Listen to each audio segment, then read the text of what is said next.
नमस्कार, एक बार फिर से आप सभी का स्वागत है। इस वीडियो के माध्यम से मैं उड़ीसा हाई कोर्ट का आया हाल ही का एक जजमेंट आप लोगों के साथ शेयर करने वाली हूँ, जो पति पत्नी के विवाद को लेकर है और पति के लिए बहुत यूजफुल है। इस मामले में एक ऐसी विवादित शादी को हाई कोर्ट द्वारा खत्म किया गया, जिसमें सालों से पति पत्नी दोनों एक दूसरे पर गंभीर आरोप लगाकर आपराधिक मामले दर्ज करा रहे थे। दोनों ने सारी हदें पार कर दी थी। एक दूसरे पर आरोप लगाने के घिनौने आरोप लगाए गए थे दोनों पक्षकारों द्वारा और लंबे समय से कानूनी लड़ाई एक दूसरे से लड़ रहे थे। शादी के कुछ समय बाद ही दोनों में अलगाव भी हो गया था। लोअर कोर्ट से पति के हक में फैसला नहीं हुआ और पति ने गुहार लगाई हाई कोर्ट में अपने हक अधिकारों की कि पत्नी सालों से अलग रह रही है।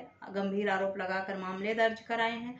सुलह समझौता की कोई गुंजाइश बची नहीं है, तो कोर्ट को लगा कि फिर ऐसी शादी को कायम रखने का कोई मतलब नहीं बनता है, इसीलिए ऐसी शादी को खत्म कर देना ही बेहतर ऑप्शन है और पति की याचिका को एक्सेप्ट कर लिया हाई कोर्ट ने और पति को राहत मिली। उसे परित्याग के आधार पर हिंदू मैरिज एक्ट के सेक्शन 13(1) के I(b) के सेक्शन में जो परित्याग के आधार पर तलाक देने का प्रावधान है, उसका हवाला देते हुए पति को राहत दिया कोर्ट में। सबसे बड़ी समस्या आज के टाइम में पति लोगों के लिए यही है कि पत्नी विवाद करती हैं, मामले दर्ज कराती हैं, घर छोड़कर चली जाती हैं, अलग रहती हैं, साथ भी नहीं रहती और तलाक भी नहीं देती। ऐसे मामलों के लिए ये जजमेंट बहुत यूजफुल है। अगर कोई अपनी शादी में इस तरह से फंसा हुआ है कि पार्टनर साथ भी नहीं रह रहा और तलाक भी नहीं दे रहा और लंबे समय से अलग रह रहा है, झूठे मामले दर्ज करा दिए हैं, आरोप लगाकर सुलह समझौता की कोई गुंजाइश बची नहीं है, तो ऐसे रिश्ते को खत्म करने के लिए ये जजमेंट बहुत ही यूजफुल होगा।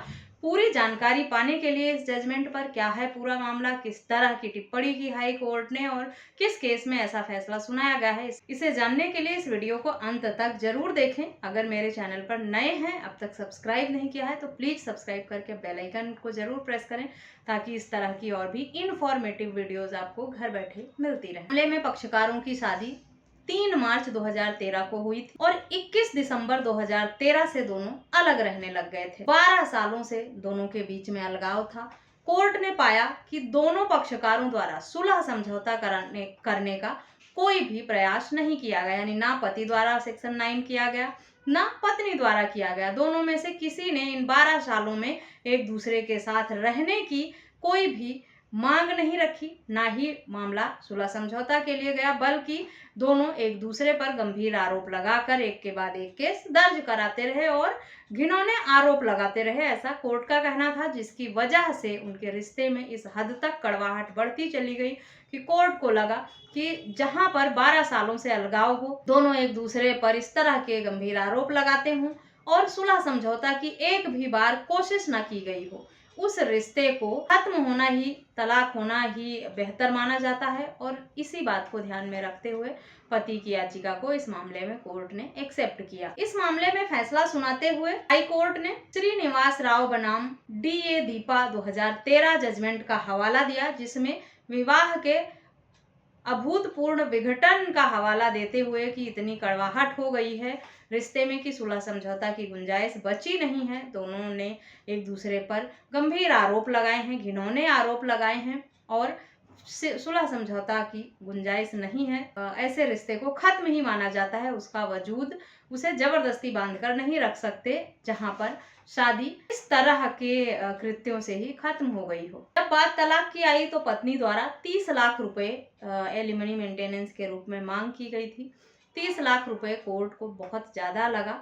दोनों पक्षकारों के जो इनकम है और खर्चे हैं, उन सब का ब्यौरा देखते हुए कोर्ट को 18 लाख रुपए उचित लगा, इसीलिए पत्नी को 18 लाख रुपए मेंटेनेंस एलिमनी के रूप में देने का आदेश कोर्ट द्वारा किया गया। मामले की सुनवाई जस्टिस प्रभु प्रसाद राउन्ने एवं जस्टिस चित्तरंजन दास की खंडपीठ द्वारा सुनवाई करके ये फैसला सुनाया गया है। यानी कुल मिलाकर कह सकते हैं कि अगर आप अपने शादी में फंसे हुए हैं, आपकी शादी विवादित हो गई है, सालों से कोर्ट कचहरी के चक्कर लगा रहे हैं, आप परेशान हैं, तो इस तरह के जजमेंट आपकी मदद कर सकते हैं ऐसी शादी से छुटकारा पाने के लिए। लेकिन मेंटेनेंस एलिमनी आपको देना पड़ सकता है, इस बात का ध्यान रखें। इस मामले में भी पत्नी ने एक मुश्त 30 लाख रुपए की मांग रखी थी, जो कि कोर्ट को उचित नहीं लगा। कोर्ट को लगा 18 लाख रुपए काफी हैं पत्नी को एक मुश्त दिलाने के लिए, इसीलिए 18 लाख रुपए देने का आदेश हो गया है।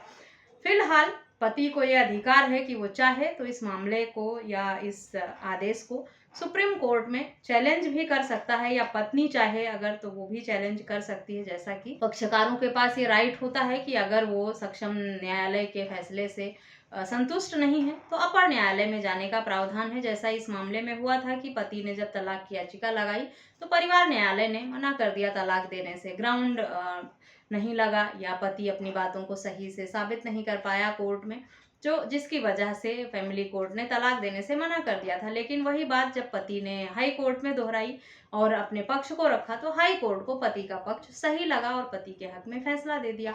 तो ये इस मामले में ये नहीं कहा जा सकता कि यही फाइनल आदेश है, लेकिन इस जजमेंट को पढ़कर ये अंदाजा लगाया जा सकता है कि पति पत्नी के विवाद में शादी में चाहे एक भी रुपये पति ने ना लिया हो, लेकिन जब तलाक लेने जाएगा तो उसे मेंटेनेंस एलिमनी के रूप में पत्नी को पैसे देने ही पड़ते हैं। बहुत ही रेयर मामले ऐसे होते हैं जिसमें पति बिना मेंटेनेंस एलिमनी के डाइवोर्स ले पाते हैं। इस जजमेंट की डिटेल आपको वीडियो के डिस्क्रिप्शन बॉक्स से मिलेगी, वहां से आप डिटेल में पढ़ सकते हैं, समझ सकते हैं पूरे जजमेंट को। वीडियो सुनने के बाद, जजमेंट पढ़ने के बाद किसी भी तरह के कुछ सवाल हैं तो आप मुझे वीडियो में दिए गए व्हाट्सएप नंबर पर संपर्क कर सकते हैं। आशा करती हूँ ये वीडियो अच्छी लगी होगी। इस वीडियो में बस इतना ही, मिलते हैं नेक्स्ट वीडियो में, तब तक के लिए थैंक यू एंड